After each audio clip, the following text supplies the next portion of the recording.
बहुत धन्यवाद P Wilson जी। श्री राघव चड्ढा, शुक्रिया सर। आपका 9 मिनट। सर, मुझे ये बात रखते हुए इस सदन के भीतर बड़ी खुशी है कि आज से कुछ दिन पहले इंडेक्सेशन पर जो तमाम सदस्यों ने अपनी राय रखी थी, मैंने भी अपनी बात रखी थी। हमारी उस राय के उस सुझाव को माननीय वित्त मंत्री जी ने स्वीकारा और आज से 2 हफ्ते पहले इंडेक्सेशन जो भारत के इन्वेस्टर से छीना गया था वो बेनिफिट पार्शियली रिस्टोर किया गया है। लेकिन ये एक बहुत बड़ा प्रश्न चिन्ह खड़ा करता है भारत सरकार की टैक्स पॉलिसी पर कि कितनी कंफ्यूज्ड है हमारे देश की टैक्स पॉलिसी। 23 जुलाई 2024 को आप कहते हैं कि हम भारत के इन्वेस्टर से इंडेक्सेशन वापस ले रहे हैं और ठीक 2 हफ्ते बाद 6 अगस्त को कहते हैं नहीं वापस नहीं ले रहे, इनको वापस पहुंचा रहे हैं। ये दिखाता है कि जब आप बिना सोचे समझे या किसी अर्थशास्त्री की राय पर नहीं, जिन लोगों को अर्थशास्त्र के बारे में जानकारी नहीं है उनकी राय पे अगर बजट बनाएंगे तो इसी प्रकार के फ्लिप फ्लॉप्स देखने को मिलेंगे। सर, मैं बताना चाहता हूं कि इंडेक्सेशन को भारत के निवेशक से छीनना उसकी कमर तोड़ने जैसा है। जैसा कि मैंने पहले भी बात रखी थी कि इंडेक्सेशन को फुल्ली रिस्टोर करने की जरूरत है, लेकिन अभी भी कल जो अमेंडमेंट फाइनेंस बिल में लाया गया है वित्त मंत्रालय द्वारा, उसमें भी इंडेक्सेशन पार्शियली रिस्टोर किया गया है, फुल्ली रिस्टोर नहीं किया गया। उसमें भी एक पेच है और पेच ये है कि तमाम एसेट क्लासेस पे इंडेक्सेशन नहीं रिस्टोर किया जा रहा, मात्र इमूवेबल प्रॉपर्टी यानी कि लैंड और बिल्डिंग पे रिस्टोर किया जा रहा है। और दूसरी चीज, 23 जुलाई 2024 के बाद खरीदे गए किसी भी एसेट में, किसी भी इन्वेस्टमेंट पर इंडेक्सेशन नहीं दिया जाएगा। मैं आज आपके माध्यम से सरकार से मांग करूंगा कि इंडेक्सेशन को फुल्ली रिस्टोर किया जाए, सारे एसेट क्लासेस पर रिस्टोर किया जाए और 23 जुलाई 2024 के बाद खरीदे गए, बाद निवेश किए गए एसेट क्लासेस में भी इंडेक्सेशन का बेनिफिट मिलना चाहिए। और इंडेक्सेशन के बेनिफिट से खिलवाड़ करना, एसेट क्लासेस से इंडेक्सेशन को समाप्त करना एक बड़ा सवाल खड़ा करता है कि क्या हमारे देश की वित्त मंत्री इन्फ्लेशन एडजस्टेड प्रॉफिट्स में विश्वास नहीं रखती? क्या उन्हें इन्फ्लेशन का ज्ञान नहीं है? क्या वो जानती नहीं कि इस देश में महंगाई एक प्लेग की तरह फैलती जा रही है? और इसी के साथ साथ मैं एक उदाहरण के माध्यम से आपको बताना चाहूंगा सर कि अभी भी इंडेक्सेशन जो पार्शियली रिस्टोर किया गया है उसमें भी कितने फ्लॉज हैं। उदाहरण के तौर पे आप एक इन्वेस्टमेंट करते हैं गोल्ड में, सिल्वर में या किसी एक एसेट क्लास में जिसमें इंडेक्सेशन का बेनिफिट इन्वेस्टर को मिला करता था। आपने 1 करोड़ का इन्वेस्टमेंट एसेट ए में किया 31 मार्च 2001 को और उसके ठीक अगले दिन 1 अप्रैल 2001 को एसेट बी में भी 1 करोड़ का इन्वेस्टमेंट किया। वो दोनों एसेट 7% CAGR के हिसाब से, कंपाउंडेड एनुअल ग्रोथ रेट के हिसाब से बढ़ते रहे और आज वर्ष 2024 में उन दोनों इन्वेस्टमेंट्स की आज वैल्यू 5 करोड़ रुपए ईच है।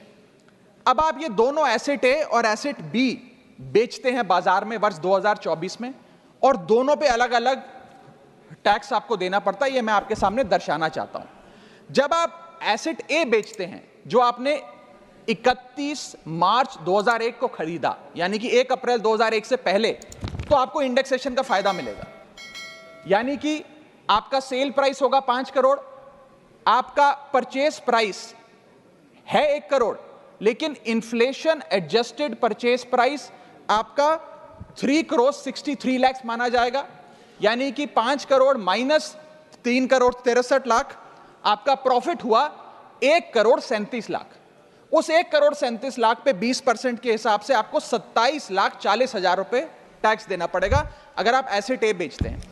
लेकिन जब आप एसेट बी बेचते हैं जिस पे आपको इंडेक्सेशन का फायदा नहीं दे रही सरकार, क्योंकि वो आपने अगले दिन दूसरे वित्तीय वर्ष यानी कि 1 अप्रैल 2001 को खरीदा, तो आपकी सेल प्राइस है 5 करोड़, आपकी परचेज प्राइस है 1 करोड़, आपका मुनाफा हो गया 4 करोड़ का और 4 करोड़ पे 12.5% के हिसाब से आपको टैक्स देना पड़ेगा जो कि है 50 लाख रुपए। यानी कि एसेट ए जो आपने 31 मार्च को खरीदा 1 करोड़ का, 31 मार्च 2001 को, और आज आप उसे 5 करोड़ का बेचते हैं तो आपको मात्र 27 लाख रुपए इनकम टैक्स देना पड़ता है।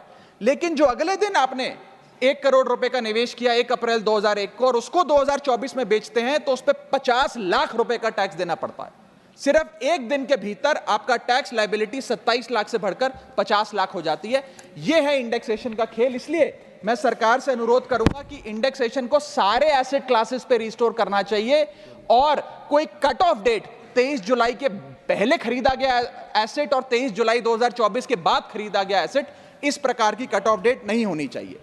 Sir, inflation is taxation without legislation. महंगाई वो दीमक है जो हमारे देश को खा रहा है, इसीलिए हम इन्फ्लेशन एडजस्टेड रिटर्न्स पे इनकम टैक्स लगाते हैं।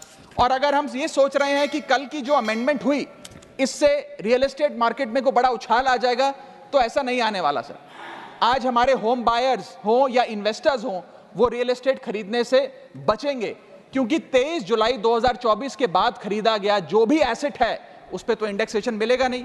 आपने मात्र 23 जुलाई से पहले खरीदे गए एसेट्स पे इंडेक्सेशन दिया।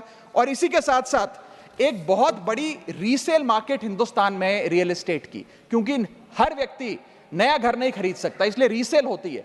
रीसेल मार्केट में भारी गिरावट देखी जा रही है। जब मकान बिकेंगे नहीं तो रेंटल इनकम बढ़ेगी। लोगों के मकानों के किराए में एक भारी उछाल देखा जा रहा है, लोगों का खर्च बढ़ने वाला। और इसी के साथ साथ जो फॉरेन इन्वेस्टमेंट भारत के रियल एस्टेट में होता है वो भी गिरने वाला है, ऐसी मैं आज इस सदन में भविष्यवाणी करता हूं। इसके साथ साथ रिटेल इन्वेस्टर यानी कि भारत के मिडिल क्लास की कमर तोड़ने का काम सरकार ने कैसे किया। एक ही बजट में शॉर्ट टर्म कैपिटल गेन को 15% से बढ़ाकर 20% कर दिया और उसी बजट में लॉन्ग टर्म कैपिटल गेन को 10% से बढ़ाकर 12.5% कर दिया इक्विटी पे और अन्य पदार्थों पे। यानी कि आप एक ही बजट से तमाम तरीके के इन्वेस्टर्स जो शॉर्ट टर्म के लिए एक छोटी अवधि के लिए एसेट खरीदते हैं या लंबी अवधि के लिए एसेट खरीदते हैं, दोनों की कमर आपने तोड़ने का काम किया और इस देश में रिटेल इन्वेस्टर को कुचलने का काम यह सरकार करने जा रही है। मैं आपके माध्यम से अनुरोध करूंगा कि don't take middle class retail investor for granted. हमें कैसे फाइनेंशियल इंक्लूजन इस देश में बढ़ानी है उस दिशा में काम करना चाहिए, ना कि कैसे हम इस देश में इन्वेस्टर्स, हाउस होल्ड इन्वेस्टमेंट्स और रिटेल इन्वेस्टमेंट्स को कम करें, उस सिलसिले में हम काम करें। मेरा दूसरा भाग आज के वक्तव्य का है जीएसटी पर।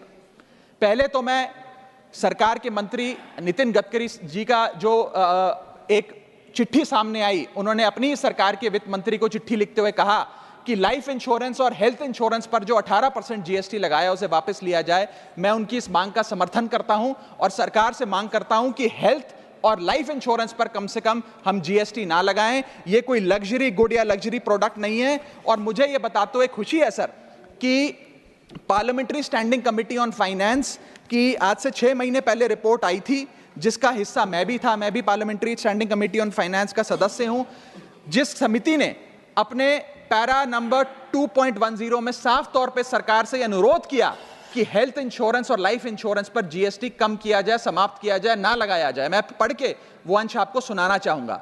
The committee feels that there is a need to rationalize the GST rate on insurance products, especially health and term insurance, which is 18% at present.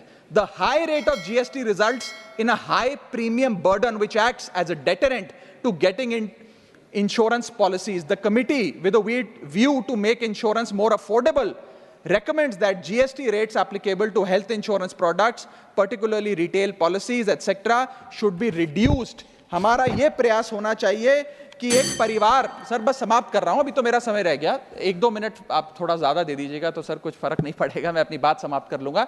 Health insurance पे और लाइफ इंश्योरेंस पर हमें टैक्स समाप्त करके लोगों को incentivise करना चाहिए कि ज्यादा से ज्यादा परिवार भारत के हेल्थ इंश्योरेंस के कवर में आए, लाइफ इंश्योरेंस के कवर में आए।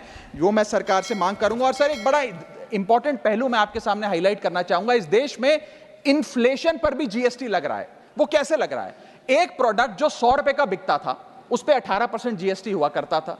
आज वो वस्तु महंगी हो गई, 100 से 150 रुपए की बिकने लगी, अब 18% 150 रुपए पे लगने लगा। यानी कि 50 रुपए की जो महंगाई है उस पर भी सरकार जीएसटी लेने लग गई है, which is GST on inflation. मैं चाहूंगा कि सरकार इस पर विचार करे। और अंत में सर अपनी बात समाप्त करने से पहले एक और दिलचस्प मुद्दा आपके समक्ष रखना चाहूंगा, which is problem of multiple taxation. हम लोग एक ही चीज पर न जाने कितनी बार टैक्स भरते हैं। जैसे कि जब आप पैसा कमाते हैं तो इनकम टैक्स भरते हैं, उस इनकम से आप गाड़ी खरीदते हैं तो गाड़ी खरीदने पर जीएसटी देते हैं। जब गाड़ी खरीदते हैं तो रोड टैक्स भी सरकार आपसे वसूलती है, फिर रोड डेवलपमेंट सेस भी आपसे लेती है। अब आप मोटर इंश्योरेंस भी कराएंगे गाड़ी का तो उस पर भी जीएसटी लेती है, और उसके बाद आप जब पेट्रोल या डीजल भरवाएंगे उस पर भी सेस और वैट लेती है, और अंत में जब आप अपनी गाड़ी को सड़क पर चलाएंगे तो टोल टैक्स के नाम पर जनता से पैसा वसूलती है। That is multiple taxation points. इतने सारे टैक्सेशन ओवरलोड कर कर हम इस देश के आम आदमी का खून चूस रहे हैं सर। और सबसे बड़ी प्रॉब्लम इस देश की आज जो बनती जा रही है आम आदमी के लिए वो है टोल टैक्स।